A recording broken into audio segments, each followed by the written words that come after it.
Hi, everyone. Brad Porter here. Happy Father's Day. I'm going to weave together a few topics today. I'm going to talk about my father. I'm going to talk about the news of Scale AI, big news. I'm going to talk about some thoughts I have on physical AI. I'm just going to weave it together with stories of my dad. Um, it's great to be celebrated for Father's Day. My wife, daughters are doing some special stuff for me today, which I really really appreciate. But having lost my dad just a few years ago, it takes a different meaning. I think there's uh, some hurt, some pain associated with realizing what you're missing on Father's Day. And my father was an intellectual giant in the field of wildlife biology. Sorry, I choke up a little bit. He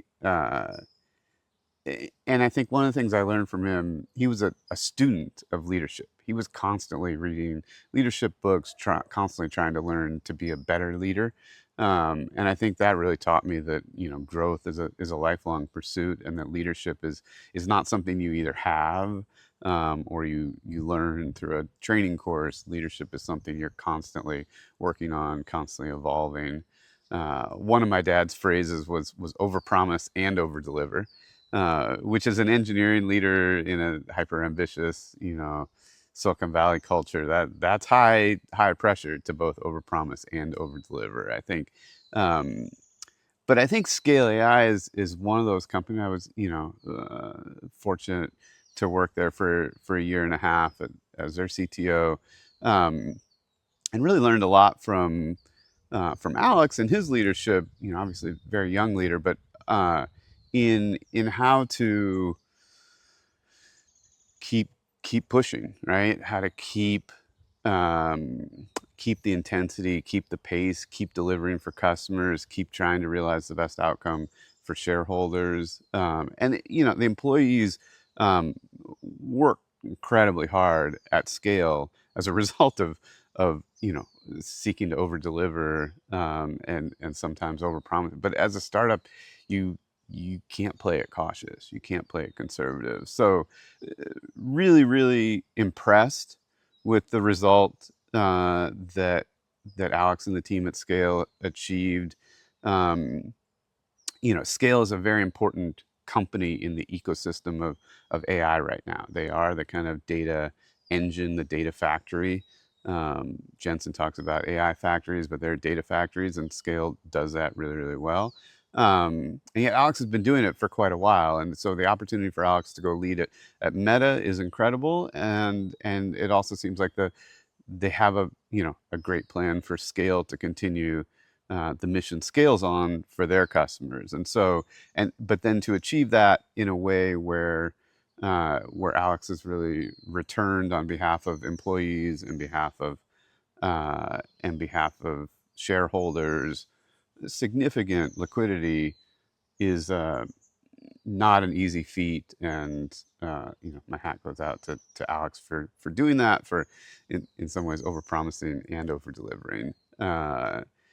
The other thing about my dad was a builder on the weekends. He repaired the house. He did a lot of kind of projects around. He uses his hands a lot.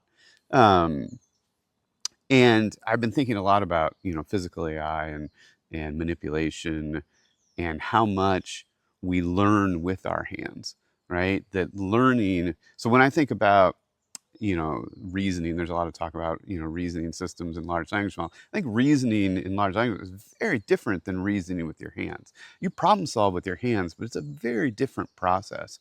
And I think that's a thing we're not talking about enough in the physical AI space, is the interactive learning element of physical touch and interaction with the world. A lot of what we're doing today doesn't involve touch, it just involves vision. It doesn't involve learning, it just involves repetition. And I think we have to evolve away from that. I think we have to move to uh, infusing touch and infusing self play and infusing the ability to learn in dynamic spaces, right?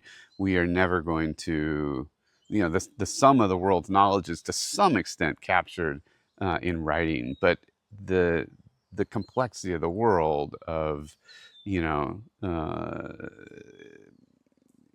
you know, just all the things that our hands interact with. I don't think we're going to have, priors on all of that. I think we're going to have to learn with our hands. And I think robots are going to have to learn with their hands too. Um, so my dad was uh, gifted intellectually, gifted as a leader, and I think constantly improving with his hands. And so, things I've been thinking about this weekend. Hope you all have a great one. If you're celebrating your fathers, have a great one. And if you've lost your father, my heart's out to you as well. Have a good one, everyone.